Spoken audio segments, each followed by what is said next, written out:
इस क्वेश्चन को आज आप सुनिए, समझिए और इसको परखिए कि सच में क्या यही चीज़ है। और अगर आपको लग रहा है कि यही चीज़ है तो ये एक एक्सपेरिमेंट ज़रूर करके देखिए कि उसको चेंज करना है क्या। आपका एक बार फिर से स्वागत है मेरे चैनल पे और मैं डॉक्टर वंदना सराफ, एमडी आयुर्वेद हूँ। गवर्नमेंट आयुर्वेद कॉलेज में 16 ईयर से प्रैक्टिस कर रही हूँ और अभी मैं इस चैनल के थ्रू आपको लॉ ऑफ अट्रैक्शन के बारे में बताती हूँ और लाइफ कोच हूँ।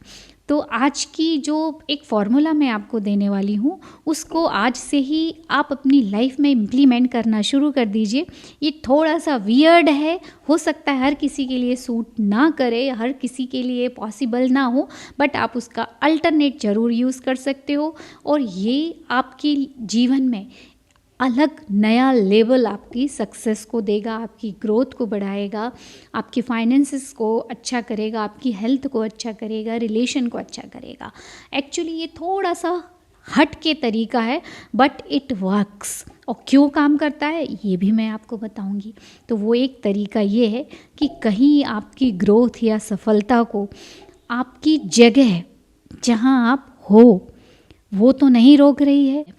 अब देखो, बहुत सारे लोग हैं जो जिस शहर में रह रहे हैं उनकी जो चीज़ें पाना चाहते हैं, जो सक्सेस पाना चाहते हैं, चाहे मनी हो, प्रमोशन हो, जॉब हो, रिलेशन हो सकता है भगवान ने, ईश्वर ने, सुप्रीम पावर ने उस जगह पे वो चीज़ ही आपके लिए ना बनाई हो।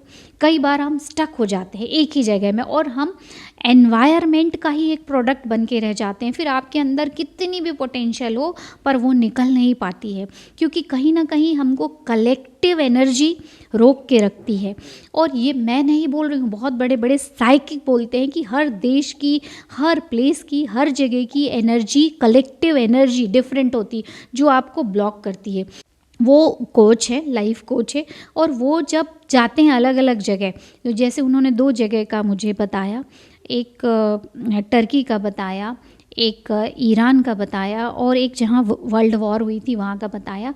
तो उन्होंने और एक दुबई का बताया। उन्होंने बताया कि जब भी वो उस जगह पहुँचती हैं तो वहाँ की एक एनर्जी उनको फील होती है और जहाँ पे जैसे टेक्निकल डेवलपमेंट बहुत है तो वहाँ आपका दिमाग भी उस तरीके से सोचने लगता है। और कहीं पे अगर अंधविश्वास है, सुपरस्टिशन है या एक ट्रेडिशन पे वो बंधे हुए हैं वहाँ के लोग, तो जैसे उस देश में आप पहुँचोगे वहाँ की चीज़ें आपको उस तरीके से सोचने पे विवश कर देती हैं। वैसे ही जहाँ वॉर हुआ है अगर आप वहाँ जाते हो तो आप कितने भी अच्छे विचार रखते हो, बहुत अच्छे आपने कुछ फॉर्मूले बना रखे हों कि मैं अपने क्लाइंट की इस तरीके से मदद कर सकती हूँ, वो सारी चीज़ें आप भूलने लगोगे। कहीं ना कहीं आपको एंगरनेस की फीलिंग बार बार आएगी, मतलब अपने खुद के इमोशन को, खुद के माइंड को कंट्रोल करना मुश्किल हो जाता है ऐसे कलेक्टिव कॉन्शियसनेस या ऐसे एनर्जी के एनवायरनमेंट में। वैसे ही दुबई में जब आप जाते हो तो वहाँ रिचनेस की कॉन्शियसनेस है, जो कलेक्टिव कॉन्शियसनेस है वो सेटिस्फेक्शन की कॉन्शियसनेस है, वहाँ ग्रोथ की कॉन्शियसनेस है। जैसे ही आप वहाँ जाओगे ना आपके विचार वैसे ही हो जाएंगे कि मनी इट्स वेरी इजी, पैसा तो हवा में उड़ रहा है। और सबसे अच्छी बात ये फीलिंग कैसे आती, क्योंकि वहाँ के सारे लोग संतुष्ट हैं। जब व्यक्ति संतुष्ट होता है तो वो ग्रीडीनेस या इससे लेना है, उससे धोखा दे के लेना है, ये सब चीज़ें नहीं रहती, कंपटीशन नहीं रहता है। वहाँ सबको एक साथ ग्रोथ करना है और सब सेटिस्फाइड हैं और सब ग्रोथ कर रहे हैं, सब अच्छे से अच्छा पाना चाहते हैं, अच्छे से अच्छा और ज़्यादा से ज़्यादा पैसा चाहते हैं, टेक्निकल डेवलपमेंट चाहते हैं, अच्छी लाइफ चाहते हैं, तो सब एक साथ ही बढ़ रहे हैं। तो उस एनवायरनमेंट में एक एनर्जी होती है जो कलेक्टिव एनर्जी रहती। वो हमारा ब्रेन क्या है, एक स्पंज है जिसमें बहुत सारे छेद है।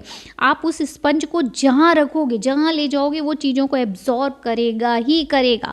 जैसे नमक भी आप खुली जगह में रखोगे तो वहाँ आसपास के मॉइस्चर को एब्जॉर्ब अपने आप ही कर लेगा। वैसे ही हमारा दिमाग ब्रॉडकास्टिंग स्टेशन है, स्पंज की तरह है, आप जहाँ भी ले जाओगे। इसलिए बोलते हैं ना, लोगों से भी बचना चाहिए और अपना कम से कम 2 से 3 फीट की दूरी बना के हमेशा रखना चाहिए दूसरे लोगों से। चाहे आप बैठ रहे हो, कोशिश यही करना चाहिए, किसी के बाजू में बैठ रहे हो, किसी जगह पे जा रहे हो, तो आप उस एनर्जी में अपने आप को डाइल्यूट कर रहे हो, आपका ब्रेन अपने आप में ही उसको जैसे स्पंज सोक कर लेता है वैसे ही वो एनर्जी को सोक कर लेता है।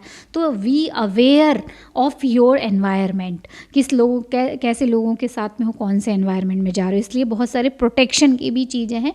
तो मैं आपको ये बताना चाह रही थी कि जब उस कलेक्टिव कॉन्शियसनेस, उस एनवायरनमेंट में, उस जगह पे जब आप जाते हो तो वो चीज़ों से आप इन्फ्लुएंस होने लगते हो, ऐसा सोचने लगते हो, फील करने लगते हो और वैसे ही इंस्पायर्ड एक्शन लेने लगते हो, तो आपकी लाइफ चेंज होती है और आपको सफलता मिलती है। तो आज जाके ये देखिए कि कहीं आपकी कलेक्टिव कॉन्शियसनेस की जो एनर्जी है या जो एनवायरनमेंट, आपका जो वातावरण है, वहाँ की ऊर्जा, वो तो आपकी सफलता में बाधा तो नहीं बन रही है। और अगर ऐसा है तो आप कोशिश कीजिए कि कहीं और अच्छी अपॉर्चुनिटी आपको अगर ले जा रही है तो बेफिक्र होके जाइए, वहाँ मूव कीजिए, थोड़े दिन रह के देखिए, हो सकता है आपकी ग्रोथ किसी दूसरे प्लेस पे लिखी हो। तो आज के वीडियो में मैं यही मैसेज देना चाह रही हूँ कि अगर आपकी सक्सेस कहीं स्टक है तो try other country, try other place, try another job, जो भी आपको लग रहा है उसको ज़रूर एक बार ट्राई कीजिए, हो सकता है आपकी सफलता कहीं और लिखी हो। आई होप कि आपको सही सही मैसेज पहुंच गया होगा। और अगर ये पॉसिबल नहीं है, आपकी कुछ जिम्मेदारियां हैं, आप अपने प्लेस को नहीं छोड़ सकते हो, तो कम से कम अपनी प्लेसेस को चेंज करने की कोशिश कीजिए, अपने एनवायरनमेंट को अच्छा बनाने की कोशिश कीजिए, अपनी टेबल चेयर को थोड़ी शिफ्ट कर सकते हो, नए फर्नीचर को आप रिप्लेस कर सकते हो, जितना जो पॉसिबल हो कोशिश कीजिए कि आपका प्लेस थोड़ा सा चेंज हो और इसकी वजह से आपकी लाइफ में ग्रोथ अट्रैक्ट होगी। क्योंकि सम टाइम हमारी सक्सेस कहीं और जगह लिखी होती है और हमारा एनवायरनमेंट हमें हमारे पोटेंशियल को रोक के रखता है। तो हम मिलेंगे एक और नए वीडियो के साथ, तब तक आप सबको गुड नाइट।